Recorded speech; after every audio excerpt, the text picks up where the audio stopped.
te daré 2, o sea, tendrás 2. Y hubo de todo. Lo primero que descubrí, y a mí me impresionó enormemente, fue ver la tempestad desconocida que supone para un niño resistir una tentación de sus instintos primarios.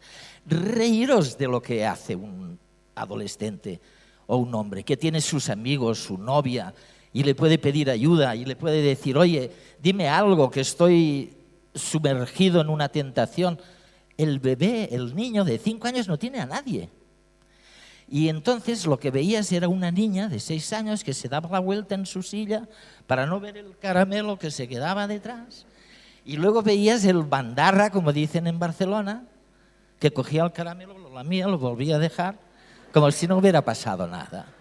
Bueno, resulta que en las pruebas efectuadas, en promedio, eso en ciencia nunca se puede olvidar, en promedio el bandarra en la adolescencia caía en la droga, después no encontraba trabajo, inestabilidad en extremo. Y en cambio la niña que se daba la vuelta para no ver el caramelo y resistir su tentación de los instintos primarios, encontraba trabajo, tenía éxito académico y éxito social. Claro, ese es un descubrimiento fantástico, porque el primero nos dice que es posible el aplicar el aprendizaje social y emocional. O sea, el enseñar a estas generaciones jóvenes lo que no nos enseñaron a nosotros, a gestionar nuestras emociones.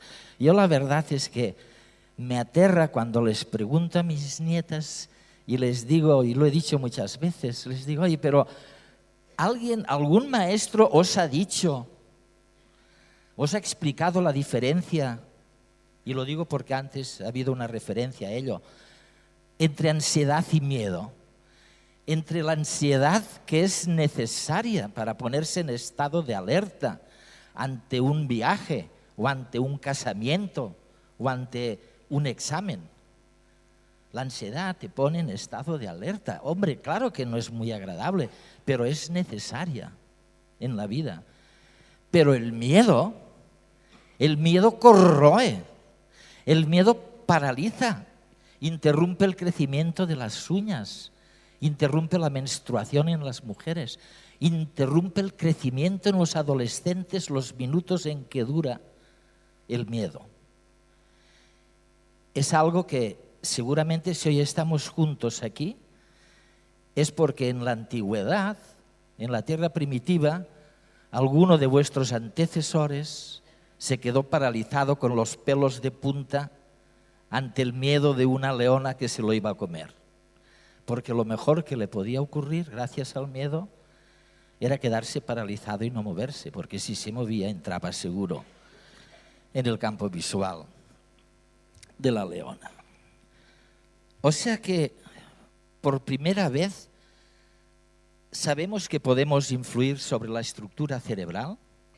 Ya no os hablo de amigos científicos, uno de ellos en Canadá, de origen español, en Toronto, que hoy ya, mediante técnicas invasivas, pueden abrir literalmente el cerebro, llegar con electrodos a la estructura cerebral responsable de la tristeza, por ejemplo, y cambiarla y ponerle a una persona un ánimo alegre en lugar de un ánimo siempre entristecido. Sabemos de la importancia, sabemos cómo incidir sobre la estructura cerebral, es la gran conquista. Y segundo, sabemos la edad en que es inexcusable no hacerlo, o sea, antes de los 6 años. Yo a mis neurólogos y biólogos que trabajan conmigo en los programas de divulgación científica siempre les digo, oye, lo que no hayáis hecho a los 6 años es tiempo perdido.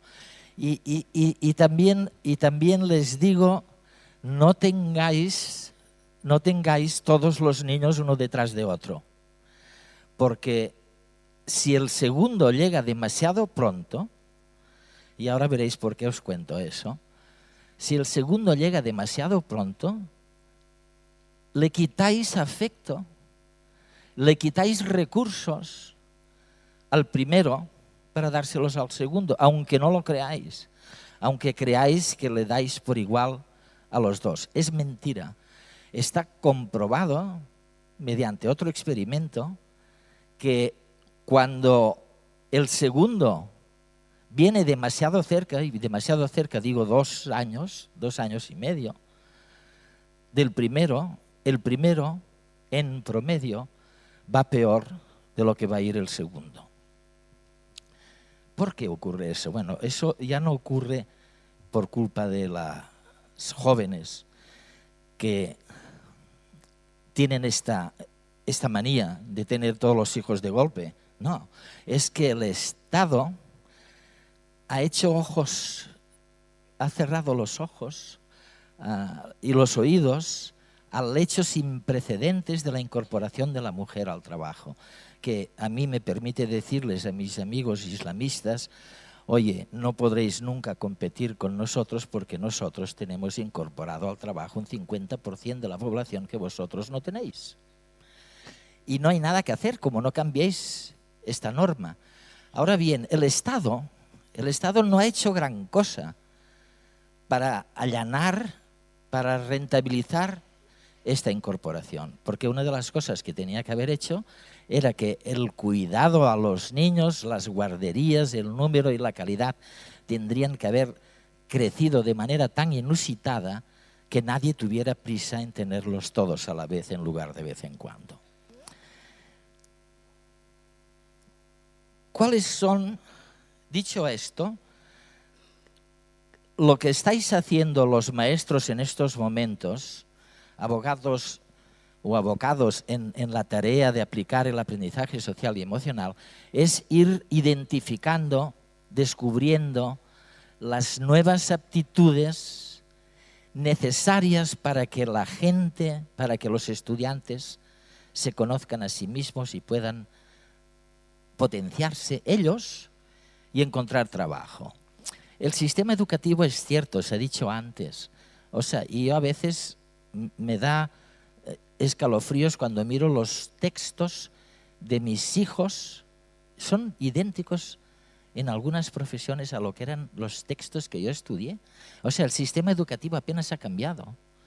Y sin embargo, aquel sistema educativo a mí me daba trabajo y a los jóvenes de hoy no les da trabajo. Y no les da trabajo porque no tienen determinadas aptitudes nuevas, competencias nuevas que vosotros estáis ahora investigando y solo las